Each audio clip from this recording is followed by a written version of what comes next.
महिलांच्या या आभार मेळाव्यासाठी उपस्थित असलेले शिवसेनेचे जिल्हाप्रमुख आदरणीय रावसाहेब पाटील, युवा सेनेचे जिल्हाप्रमुख आदरणीय जितेंद्रजी जैन, महिला आघाडीच्या सर्व सन्माननीय पदाधिकारी, शिवसेनेचे उपजिल्हाप्रमुख किशोर बारावकर, तालुका प्रमुख गुराप्पा, बडगाव नगरीचे माजी नगराध्यक्ष आदरणीय राजू, पाचोरा नगरीचे माजी नगराध्यक्ष संजय गोरी, विकास तात्या, राजू बापू, युवराज आबा, शिवसेनेचे पाचोरा आणि बडगाव तालुक्याचे तालुका प्रमुख, शहर प्रमुख, सर्व सन्माननीय पदाधिकारी, पाचोरा आणि बडगाव नगरपालिकेचे नगरसेवक, जिल्हा परिषद सदस्य, मंचावर उपस्थित असलेले सर्व संघटनेचे पदाधिकारी, सर्व सन्माननीय व्यासपीठ, समोर उपस्थित असलेले सर्व लोकप्रतिनिधी, पदाधिकारी, शाखा प्रमुख, उपप्रमुख, महिला आघाडीच्या सर्व पदाधिकारी, बंधू भगिनी आणि पत्रकार मित्रांनो, मी पहिल्यांदा पाचोरा आणि बडगाव मतदारसंघाच्या ज्यांनी या युतीच्या खासदार सुस्मिताताई वाघ यांच्या निवडणुकीच्या निमित्तानं अतिशय प्रामाणिकपणे मेहनत करून इतक्या कठीण परिस्थितीमध्ये चांगल्या पद्धतीचं मताधिक्य दिलं, त्याबद्दल सर्व कार्यकर्त्यांचे, पदाधिकाऱ्यांचे मी मनापासून आभार मानतो. आपलेच आहे, पण त्यांचा राग मागच्या विधानसभेपासून डोक्यातून गेलेला नव्हता. त्यांनी मी सांगितल्यानंतर सुद्धा काम केलं नाही, पण ते सगळेजण आजच्या या मेळाव्याला उपस्थित आहेत, त्यांचे देखील मी मनापासून आभार मानतो. त्यांचे आभार याच्यासाठी मानतो की त्यांच्या डोक्यात संताप होता, पण तो संताप काही कामी आला नाही. त्यांनी प्रयत्न करून सुद्धा त्या गावामध्ये ते मायनस करू शकले नाही, त्याच्यामुळे त्याचे मनापासून धन्यवाद मानतो. पण आज बांधवांनो, त्यांचं शिवसेनेवरचं, आपल्यावरचं ते प्रेम आहे आणि म्हणून ते आज आवर्जून आजच्या या मेळाव्याला उपस्थित आहे. ते सगळे कोण आहेत? अर्थात त्यांनी कधीही चुकून गुपचूप असं काम कधीच केलं नाही. त्यांनी मला, रावसाहेब जिबूला, तालुका प्रमुखांना, सगळ्यांना सांगितलं की आम्ही विरोधात करणार नाही, पण आम्हाला हे बाजू देऊ नका अशी आम्हाला विनंती केली. त्याच्यामुळे त्यांच्यावर राग असण्याचं काही कारण नाही. बाबा, आज आपल्याला लोकसभा संपली. तुम्हाला सगळ्यांना माहिती आहे की जेव्हा लोकसभेच्या इलेक्शनची सुरुवात झाली त्यावेळेस तुमच्यापेक्षा जास्त राग माझ्याही मनात होता आणि मी तो माझी भरास ही त्याच मिनिटाला जेव्हा लोकसभेचा मेळावा झाला त्या दिवशी मी ही माझ्या मनातली सगळी भरास काढली आणि त्याच दिवशी शिवसेना, भाजपच्या सगळ्या नेत्यांना मी जाहीर केलं की आम्ही शिवसैनिकांच्या रक्तामध्ये गद्दारी नाही आहे, आम्ही आजपर्यंत गद्दारी केलेली नाही आहे आणि भविष्यातही आमच्याकडून गद्दारी होणार नाही. त्याच्यामुळे आम्ही 100% लोकसभेच्या उमेदवाराचं प्रामाणिकपणे काम करू अशा पद्धतीची ग्वाही त्या ठिकाणी दिली. आणि आज मला सांगताना आनंद होतो की आज जळगाव आणि रावेर लोकसभा मतदारसंघातल्या 100% विधानसभेच्या तमाम शिवसैनिकांनी प्रामाणिकपणे मदत करून या उत्तर महाराष्ट्रातल्या 8 पैकी ज्या 2 जागा आल्या त्या दोघही जागा या जळगाव जिल्ह्याच्या आहेत आणि याच्यामध्ये खारीचा नव्हे तर त्या जिंकण्यासाठी सिंहाचा वाटा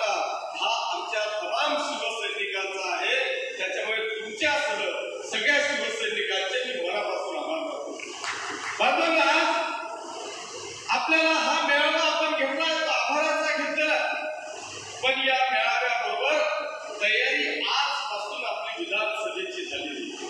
अर्थात आपण रोजच तयार असतो यात शंका नाही, पण बाबांनो आता खऱ्या अर्थाने आम्हाला विधानसभेच्या तयारीला ते बिगुल फुकायचं आहे आणि आजपासून विधानसभेची बूथनिहाय आम्हाला तयारी करायची.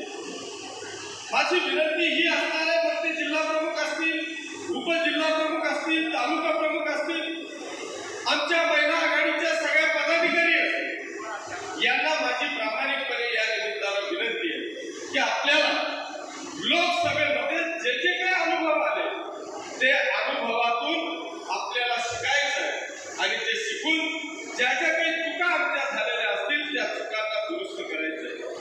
माझी रावसाहेब पाटलांनी आपल्याला या निमित्तानं सांगितले, आजही जर का आता बूथची यादी आपण पाहिली, बांधव आता जमाना कुठेतरी बदललेला आहे. दररोज टेक्नॉलॉजी आपल्या सगळ्यांच्या समोर येते आहे. हा टेक्नॉलॉजीचा जमाना आलेला आहे.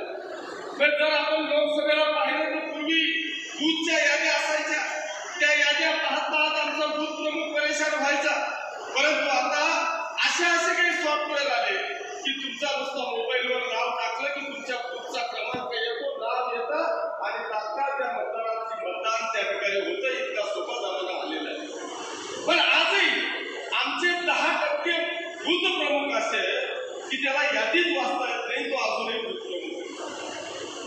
बाबांनो, माझी या सगळ्या पदाधिकाऱ्यांना या निमित्तानं विनंती आहे की तालुका प्रमुख असतील, उपजिल्हा प्रमुख असतील, जिल्हा प्रमुख असतील, शहर प्रमुख असतील, यांनी आता खऱ्या अर्थाने प्रत्येक बूथवर जाऊन याला राग येईल काढलं का कसं होईल, आपल्याला तो आपला दोषी नाही, आपला द्वेषी नाही, तो आपला दुश्मन नाही. परंतु बांधवांनो, आता मोजून 100 दिवस तुमच्याजवळ माझ्याजवळ आहे. याच्यातला प्रत्येक दिवस आपण महत्वाचा आहे. मी पदाधिकाऱ्यांना या निमित्तानं सांगेल की तुम्ही तिथं जा. बूथ प्रमुख म्हणजे हा काही फक्त शेतकऱ्यांच्या सोसायटीचं जसं कर्ज आहे मार्च मध्ये भरायचं आहे आणि एप्रिल मध्ये काढायचं आहे, तेवढ्या 2 दिवसात सोसायटीच्या संचालकांची जबाबदारी संपते.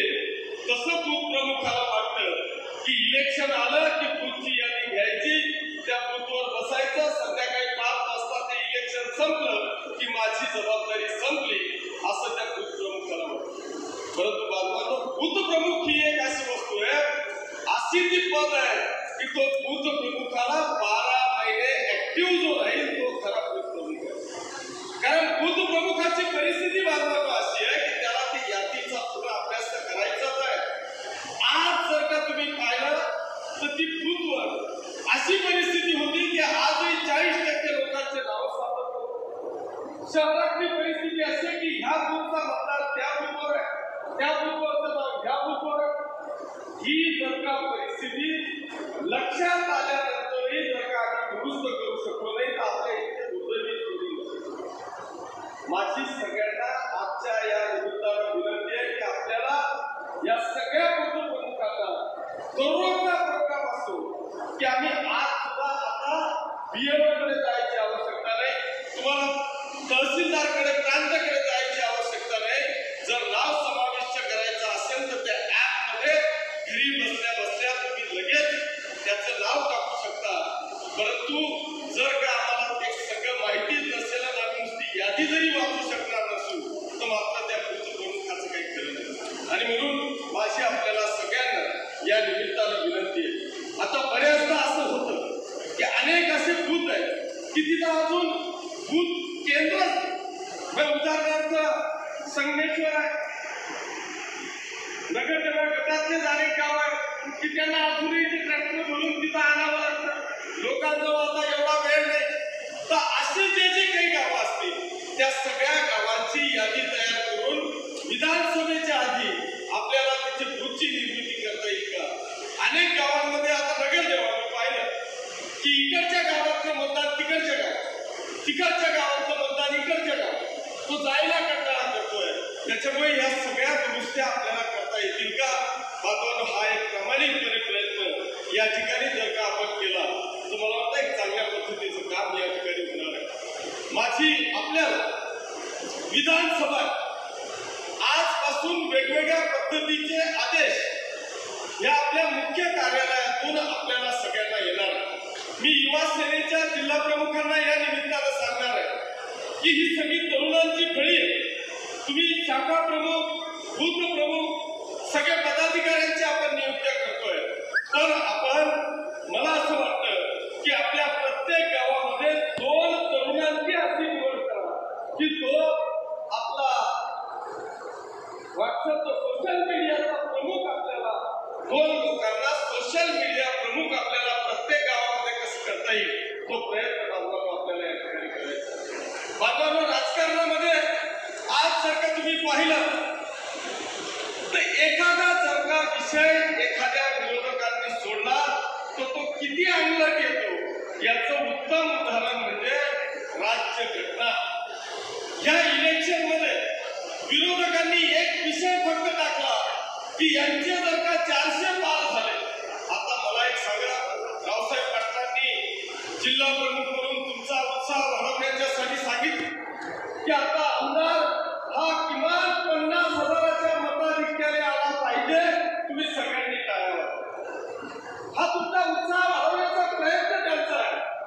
सेम परिस्थिती भारतीय जनता पक्षाने केली की आमचे 400 पार आता जागा आल्या पाहिजे. विरोधकांनी त्याच्यावर एक व्यवस्थितपणे उत्तर काढलं, विरोध केला की जर उद्या यांच्या 400 पार जागा झाल्या तर या देशातली बाबासाहेबांनी लिहिलेली घटनाच बदलायचा डाव हा भारतीय जनता पक्षाचा आहे आणि तो डाव आम्हाला उधळून लावायचा आहे. म्हणून या महाराष्ट्रातल्या आणि भारतातला सगळ्या दलित बांधवांनी नॉन स्टॉप भारतीय जनता पक्षाच्या विरोधामध्ये मतदान टाकलं आणि तो घटना की 400 पारचा विषय हा भारतीय जनता पक्षाच्या अंगलट तो आम्ही फोडू शकलो नाही. माझी विनंती आहे की असाच कोणतरी पिल्लू सोडण्याचं काम मागच्या काळामध्ये येईल. आता मी आपल्याला सांगेल, मागच्या टर्मला यांनी विरोधकांनी एक पिल्लू सोडलं की किशोरप्पा नाशिकला राहतो.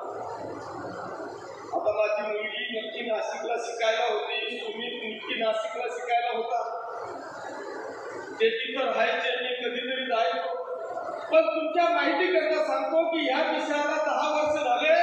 मला आजही कुणी आजी बाबा जर का भेटलं ना आजही विचारतो, भाऊ तू नाशिकले असतो. मोठं पिल्लू आहे. सेम परिस्थिती ही अशी विरोधक आणण्याचा प्रयत्न करतात. आज तेच परिस्थिती जशी राज्य घटनेची झाली तीच अवस्था कापसाच्या भावाबद्दलची आहे. तीच परिस्थिती मराठा आरक्षणाच्या संदर्भामध्ये आहे. तीच परिस्थिती वेगवेगळ्या विषयांवर आहे. मुस्लिम बांधवांच्या संदर्भामध्ये आहे की जर का भाजपचं सरकार आलं तर इस्लाम खतरे में तिला नारा फुटून एक मुसलमानने धुंडी मतदान केलं. आता इथे इतक्या टोप्या बसल्या. आम्ही इतके मेळावे घेतले, एक मुस्लिम समाजाचा एक कार्यकर्ता आपला आला नाही. भाजपचे मेळावे झाले, एकही कार्यकर्ता आला नाही. मी 2 दिवस शिरपूरमा खात फिरलो पण एकाने मला बोलू दिलं नाही. बोललोय राहिलं पण हे त्यांच्या डोक्यात केलेलं भारतीय जनता पक्षाच्या विरोधाचं विष. सेम परिस्थिती आमच्या दलित बांधवांची झाली, सेम परिस्थिती मराठवाड्यातल्या आमच्या मराठा बांधवांची झाली. परंतु बांधवांनो, आज जर का आपण विचार केला तर या सगळ्या गोष्टींवर एकच उत्तर आहे की ज्यांनी पिल्लू सोडायचा प्रयत्न केला ते पिल्लू तिथल्या तिथे हाणून टाकायचं काम हे तुम्हाला आम्हाला करावं लागणार आहे. ते केल्याशिवाय बांधवांनो आपण पुढे जाऊ शकणार नाही. आणि म्हणूनच मी युवा सेनेवर ही जबाबदारी देतोय की तुम्हाला सोशल मीडियाचे प्रमुख हे प्रत्येक गावाला 2 करावे लागणार आहे. एक जर का विषय आपल्या कार्यालयातून सुटला तर 10व्या मिनिटाला माझ्या पाचोरा आणि भडगाव मतदारसंघातल्या प्रत्येक व्यक्तीपर्यंत तो कसा पोहोचेल याचं प्लॅनिंग आपल्याला करावं लागणार. बांधवांनो, मी आपल्याला या निमित्तानं सांगेन, काही विरोधक आहेत ते विरोधकांना सांगताय की किशोरप्पाचा पक्ष म्हणजे कॉन्ट्रॅक्टरांचा पक्ष. हे पण एक पिल्लू आहे. अशोकप्पा डोका हलवताय, बरोबर आहे. हे पण एक पिल्लू आहे. हे ज्यांचं कार्यालयात संजू आबा पण आज कार्यक्रमाला आहे. शांताराम नानापासून कॉन्ट्रॅक्टर आहे, यांची मोनोपोली होती. 2-3 कॉन्ट्रॅक्टरांपेक्षा या पाचोरा आणि भडगाव तालुक्यात कॉन्ट्रॅक्टर होता. यांची मोनोपोली होती, यांच्या व्यतिरिक्त रजिस्ट्रेशन नव्हतं. पण बांधवांनो, आज मला अभिमान वाटतो. मी अभिमानाने सांगतो की होय, मी कॉन्ट्रॅक्टरांचा आमदार आहे, पण अशा विशिष्ट 2-3 कॉन्ट्रॅक्टरचा नाही तर माझा हा फाटका कार्यकर्ता 1000 कार्यकर्ता आज मतदारसंघामध्ये काम करतो. 1000 कार्यकर्ता. आणि जर अशा कार्यकर्त्यांना काम देऊन मी कॉन्ट्रॅक्टराचा आमदार असेल ना, तर त्याचा मला अभिमान आहे. हा फाटका कार्यकर्ता किशोरप्पा सहित हा कार्यकर्ता फाटका होता. त्यामुळे एखाद्या व्यक्तीनेच फक्त मोठं व्हायचं, माझ्या कार्यकर्त्यांनी मोठं व्हायचं नाही. पण लोकांची प्रवृत्ती इतकी घाणेरडी आहे की एखादा गरीब झाला, एखादी गरज भासली ना, तर त्याच्याकडे पाहायची ताकद याची नाही. पण आमची खेकड्याची प्रवृत्ती आहे, एखादा व्यक्ती, एखादा कार्यकर्ता जर का मोठा होत असेल ना, तर त्याला कसा खाली खेचता येईल याचा प्रयत्न असतो. आणि म्हणून बांधवांनो, मी आपल्याला सगळ्यांना या निमित्तानं विनंती करणार. अरे इथे बसणारे माझे सगळे लोकप्रतिनिधी आहेत. या सगळ्यांच्या पोरांचे आता इंजिनियर झाले, सिव्हिल इंजिनियर झाले, त्यांचं रजिस्ट्रेशन झालंय. याचा बाप जरी आज कार्यकर्ता आहे ना, तर याचा उद्या येणारा पोरगा हा सिव्हिल इंजिनियर म्हणून रजिस्ट्रेशन घेऊन त्या ठिकाणी येतोय. आणि मी प्रत्येक कार्यकर्त्याला मोठा करण्याकरता जर का मला काम द्यावं लागत असेल तर मी त्याला नक्की काम देऊन त्याला मोठा करण्याचं काम आणि म्हणून माझी आपल्याला या निमित्तानं बाबांना विनंती की मी अनेक विषय आपल्याला सांगितले की यांच्याजवळ तुमच्या विकासाची बरोबरी करायची ताकद नाही आहे, पण लोकांमध्ये संभ्रम निर्माण करायची क्षमता यांच्यामध्ये आहे. आता एक चौथा आणखी ते काहीतरी घालतात की आता वैशुताई आहे, मग किशोरप्पाचे वैशुताईचं मग ते मतं डिवाइड होतील, मग त्यांची निर्मल सीड आहे, त्यांच्याकडे प्लॅनिंग आहे, त्यांच्या प्लॅनिंग वरच किशोरप्पा येत होता. हे बी एक पिल्लू आहे बघ. मग जर तुमचं प्लॅनिंग, तुमची निर्मल सीड, तुमचे लोक जर होते तर आमचा इतका कर्तृत्ववान आरोप आपल्याला मी तिसऱ्यांदा कसं निवडून आणू शकले नाही, हा प्रश्न माझा त्यांच्या प्लॅनिंगला आणि त्यांच्या निर्मल सीडला. माझी बांधवांनो आपल्याला या निमित्तानं विनंती आहे, यांचं जे प्लॅनिंग आणि यांची कंपनी ही फक्त कॅबिन पुरती आहे. खरं प्लॅनिंग आणि खरं काम करायची क्षमता ही समोर ह्या शेड मध्ये बसलेली आहे. हा खरा प्लॅनिंग आहे, ही खरी वृत्ती आहे, ही खरी प्रवृत्ती आहे. हे खरं आमचं सोनं आहे, ही खरी आमची ताकद आहे. राहिला प्रश्न प्लॅनिंगचा, पैसे देऊन अनेक प्लॅनिंग वाले तुमच्या मागे पुढे फिरतात. प्लॅनिंग करायला तुमची आणि आमची आवश्यकता नाहीये. आता बांधवांनो अनेक अशा एजन्सी आहेत. आता त्या प्रशांत किशोर म्हणजे जगातला एकदम मोठा भविष्यकार असं वाटायचं. प्रशांत किशोरने सांगितलं की एकट्या भाजपच्या जीवावर 300 पार होतील आणि भाजप एनडीए 400 पार होईल अशी परिस्थिती झाली. तो प्रशांत किशोर सगळी प्रेसवाल्यांना उत्तर देऊ शकत नव्हतं. त्यांनी शेवटी मान्य केलं की नाही माझं चुकलं, अरे इथे चांगल्या चांगल्या प्लॅनर लोकांचे भविष्य खतम झाले, तुमचं कुठे प्लॅनिंग आणलं. कॅबिन मध्ये बसून बरेच लोक असे असतात की ते कॅबिन मध्ये बसून कोणाला आमदार, खासदार, मुख्यमंत्री सगळ्यात सत्ता ते आणतात. बांधवांनो आज मला अभिमान वाटतो की ज्या पद्धतीने या लोकसभेच्या इलेक्शन मध्ये आमचं इलेक्शन नसताना सुद्धा या सगळ्या कार्यकर्त्यांनी खुर्च्या टाकू नका रे, याचे तुम्ही बाहेर आला. आपण याला जेवण इकडे चालू करू, या इकडे वाढायचंच नाही, आपण इकडे जेवण चालू करू. संजू बाबा इथं दाढी मारायला सांगणार आता संजू बाबाला. पण मी त्या खुर्च्या उचलल्या आता सगळ्या तरी तिकडे वाढूच नका बरं, आपण इकडे डायनिंग टेबल इकडे लावू. इधर लगाने का, उधर देने का ही नहीं, इधर रखना नाही. बांधवांनो, आज मी आपल्याला या निमित्तानं सांगेल की काही करण्याची आवश्यकता नाही. जर का मी आणि या राज्याचे मुख्यमंत्री आदरणीय एकनाथजी शिंदे साहेब यांच्या अध्यक्षतेखाली असलेल्या युतीच्या सरकारने जे कामं या राज्याकरता 2.5 वर्षामध्ये केली, त्या 2.5 वर्षाचे एक एक काम जर का आपण घराघरापर्यंत पोहोचवू शकलो ना, तर एक सुद्धा मतदार हा तुमच्या मागे जाणार नाही. तुम्ही फक्त निर्णय बघा, काय निर्णय घेतलेले आहे.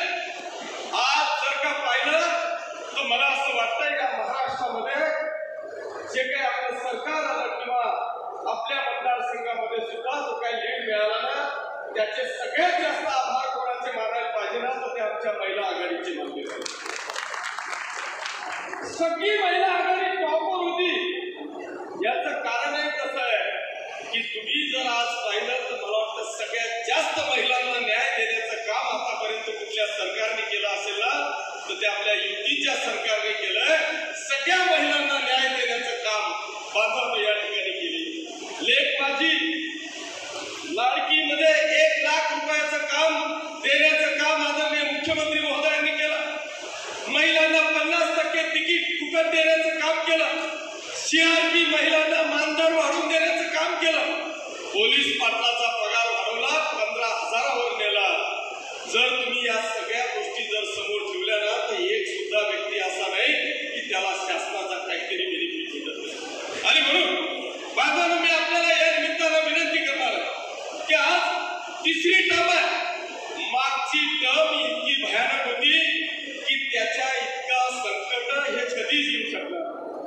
मागच्या टर्मला अनेक संकट आली, पण त्या संकटांवर सुद्धा तुमच्या सगळ्यांच्या विश्वासावर, भरोश्यावर, जनतेच्या आशीर्वादाने त्या चक्रव्यूहमधून सुद्धा आपण निघालो. 2-2.5 हजारांनी कवयला आपण जिंकलो. पण ते 2-2.5 हजार मत काही विरोधकांना झोपूच देत नाहीये. त्यांना अशा ठिकाणी घाव लागलाय की दाखवू बी शकत नाही, सांगू बी शकत नाही. आणि म्हणून त्यांना ती झोप लागत नाही. पण त्यांना या जळगाव जिल्ह्यातली उदाहरणच माहित नाही की एकेकाळी सुरेश दादाचे फक्त 1750 मतांनी निवडून आले आणि दुसऱ्यांदा तेच सुरेश दादा जैन 35,000च्या मताधिक्याने विधानसभेमध्ये निवडून.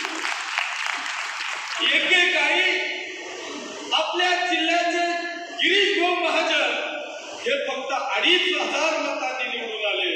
त्याच्यानंतर तेच गिरीश भाऊ 45,000 मतांनी निवडून आले. हे उदाहरण त्यांच्या डोळ्यासमोर अजूनही येत नाही. आणि म्हणून बांधवांनो, आपल्याला सगळ्यांना रावसाहेबांनी दिलेला शब्द, जसं रावसाहेब शब्द पाळतात, त्यांनी तुम्हाला शब्द दिला होता की ज्याचा 1 नंबरचा बूथ असेल त्याला 51,000 रुपयाचं बक्षीस मिळेल. आता मागे रवी केसवानी आहे, रामशेठ केसवानी आहे, बापू हटकर आहे. त्याचा बूथ फक्त समोरच्याला 35 मत आहेत आणि 850 वोटिंग हे आपल्या कमांड आहे. त्याच्यामुळे 1 नंबरचा बूथ म्हणून हिंदी त्याच्यामुळे पण रावसाहेबांनी सांगितलं असं एका बूथला 51,000 देऊन चालणार नाही. माझे 51,000 आणि किशोर अप्पांनी दिलेले 41, 31, 21, 11 हे सगळे पैसे जमा करा आणि आज आमच्या या सगळ्या मेळाव्यातल्या कार्यकर्त्यांना मटणचं जेवण ठेवा. त्यांनी सगळे पैसे जमा केले आणि तिकडे रामचंद्रकडे देऊन टाकले की हे पैसे जमा आणि या सगळ्या कार्यकर्त्यांना जेवण ठेवा. त्याच्यामुळे सगळे बूथचे पैसे आम्ही याच्यासाठी केलं नाही की जर का यांना 51,000 रुपये रोख दिले असते तर ते बूथवाले जनता जे मतदार आहेत ना, त्यांनी म्हटलं असतं सरे आपल्या भविष्यावर हे मतं घेतात, बूथ 1 नंबरवर आणतात आणि पैसे स्वतःच्या खिशात घालतात. त्याच्यामुळे ते डायरेक्ट तुमच्या हातात न देता ते सगळे पैसे जमा करून आणि जेवणाचा कार्यक्रम या ठिकाणी ठेवलेला आहे. पण बांधवांनो, हा मजाकचा विषय जाऊ द्या. मी तुमचं सगळ्यांचं खरंच मनापासून अभिनंदन आणि कौतुक करतो की चांगल्या पद्धतीचा लीड आपण आणलाच, पण रावसाहेब पाटलांनी आमची खिल्ली उडवली की आमचा कडक तेवढा लोटार गट हा मायनस आहे. पण रावसाहेबांना हे माहित नाही की मागच्या विधानसभेला नगर तेवढा गट फक्त 100 मतांनी प्लस होता, 100 मतांनी प्लस होता आणि आमचा लोटार खडकदेवळा गट हा 3500 मतांनी प्लस होता. त्याच्यामुळे काळजी करू नका. आपली आता विधानसभेची लागली, विधानसभेला हा आमचा लोटार खडकदेवळा गट हा 5000 मतांनी पुढे असेल. आता पाहतो नगरदेवळा गट किती मतांनी पुढे. पण हरकत नाही, बाजूला मी लोटार खडकदेवळा गटाच्या ज्यांचे मायनस आहेत या सगळ्या बूथ प्रमुखांना मी या निमित्तानं विनंती करणार आहे की तुमच्या आणि माझ्या सहित ही आत्मपरीक्षण करण्याची वेळ आहे, ही दुरुस्त करण्याची वेळ आहे की माझा मतदारसंघ नेमका का मायनस राहिला, याचं आत्मपरीक्षण बाजूला आम्हाला करायचं. आता गाव नाही, आता बूथ मला संरक्षण कसा ठेवता येईल, माझा बूथ मला प्लस कसा करता येईल, हा प्रयत्न आता बांधवांनो आपल्याला सगळ्यांना करायचा आहे. एकही बूथ 329 पैकी एकही बूथ माझा मायनस जाणार नाही याची काळजी मला घ्यायची जर का असेल तर आता खऱ्या अर्थाने मी माझ्या मुस्लिम बांधवांना, मुस्लिम पदाधिकारी असतील, आमचे दलित बांधव असतील, यांना सुद्धा माझं आव्हान असणार आहे की ठीक आहे, जे झालं ते झालं. जे काही तुमच्या डोक्यात वेगवेगळ्या पद्धतीचे चित्र निर्माण करण्याचा प्रयत्न केला आणि त्याच्यामध्ये आम्ही कुठेतरी फसलेलो आहे. माझी विनंती आहे, इथे डोंगरगावचे माझे पदाधिकारी बसलेले आहेत. मला आठवतं आजपर्यंत शिवसेना आणि भारतीय जनता पक्षाच्या युतीला त्या डोंगरगावनी कधीही मायनस दिलं नाही. मागच्या 35 वर्ष झाले मी पाहतोय, एकदाही ते गाव मायनस नाही. पण ह्यावेळेस मी सुभाष भाऊ आणि प्रकाश भाऊला विचारलं की आपलं गाव असं कसं काय मायनस आहे, काय माहित सर्व लोकांच्या काय डोक्यात ते कपाशीचा भाव असा हे घुसलं तसं ते घुसलं. पण बाजूला या निमित्तानं माझी आपल्याला सगळ्यांना या सगळ्या दुरुस्त्या आपल्याला कराव्या लागणार आहेत. या सगळ्या दुरुस्त्या जेव्हा करू तरच आपण विधानसभेला बाजूला आपण काम करू शकणार आहे. मी आपला जास्त वेळ घेणार नाही, पण आज हा पहिला आणि शेवटचा मेळावा आहे असं म्हटलं तरी वावगं ठरणार नाही. आपल्याला आज म्हणतं खऱ्या अर्थाने प्रत्येकाला प्रोग्राम भेटणार आहे आणि त्या प्रोग्रामचं इम्प्लिमेंट करणं तुमची आणि माझी सगळ्यांची जबाबदारी आहे. मी 10% बूथ प्रमुख असे पाहिले की त्याला बूथची थैली दिली, यादी दिली, पाकिट दिले, ती पाकिट काढून घेतलं, थैली तिथंच होती. तेव्हा आज त्याच्याकरता किशोर गावाला सांगितलं उपजिल्हा प्रमुख म्हणून जिल्हा प्रमुखाच्या आदेशाने तालुका प्रमुख म्हणून प्रत्येक बूथवर जाणं गरजेचं आहे आणि त्या प्रकारचं तो तुमचा सोशल मीडिया प्रमुख तिथं तयार करणं गरजेचं आहे. मी केलेलं काम, आपल्या राज्य सरकारने केलेलं काम, आपल्या जिल्हा परिषद सदस्यांनी केलेलं काम, आपल्या बाजार समितीने केलेलं काम हे प्रत्येकाच्या घराघरापर्यंत पोहोचवणं बांधवांनो हे अत्यंत गरजेचं आहे. मी ताईंचं भाषण ऐकत होतो, आमची ताई मी पहिल्यांदाच ऐकलं, पण आज मी युवा सेनेच्या देखील सगळ्या पदाधिकाऱ्यांचं अभिनंदन करेन. हे प्रत्येक ठिकाणी मी एकाही मेळाव्याला बैठकीला त्यांच्या गेलो नाही. रावसाहेब सर्व युवा सैनिक माईक हातात घेऊन डेअरिंग करायला लागलेले आहेत, जोरात बोलायला लागलेले. तीच परिस्थिती आमच्या महिला आघाडीची आहे. ताई आता आम्हाला चारी बाजूने घेरावं लागणार आहे. युवा सैनिक एका बाजूने काम करतोय, महिला आघाडी दुसऱ्या बाजूने काम करते आणि शिवसेना ही तिसऱ्या बाजूने काम करते.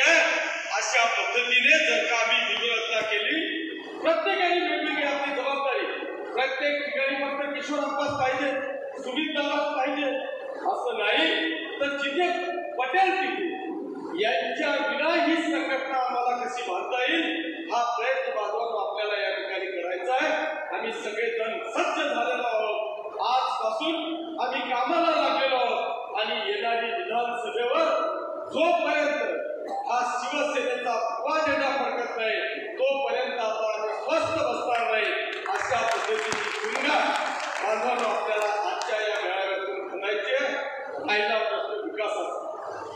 जे काही विकास काम आहेत ते प्रत्येकाच्या घराघरापर्यंत पोहोचवायचे आहेत. 1 जुलैपासून आपली ही आचारसंहिता संपणार आहे आणि ही आचारसंहिता संपल्याबरोबर प्रत्येक गावात प्रत्येकाच्या घराघरापर्यंत आमचे बॅनर पोस्टर सहित पॉम्पलेट कसे पोहोचतील हा प्रयत्न आपल्याला करायचा आहे. माझी फक्त विनंती आपल्याला सगळ्यांना असणार आहे, जसं मी सांगितलं की अनेक जण कोणी मनावरच घेत नाही की आपण घरी पॉम्पलेटचा गठ्ठा आला घेऊन द्या, तो विषयाखाली राहतो, तो विषय पुढे जात नाही. माझी बांधवांनो तुम्हाला सगळ्यांना हात जोडून विनंती आहे, आज जर का तुम्ही लोकसभेचं इलेक्शन पाहिलं तर कोणी विचारही केला नव्हता. अनेक जण पहिले 1000 मतांनी पुढे होते तर नंतर 48 मतांनी दुसरा निवडून गेला. प्रत्येक मताला किंमत आहे. जे कधी लोकसभेला मी तर माझ्या आयुष्यात पाहिलं नव्हतं इतकं भयानक मतदान की तिथं 2-2, 4-4 मतांचं सुद्धा महत्व लोकसभेच्या इलेक्शन मध्ये आपल्याला पाहायला मिळालं.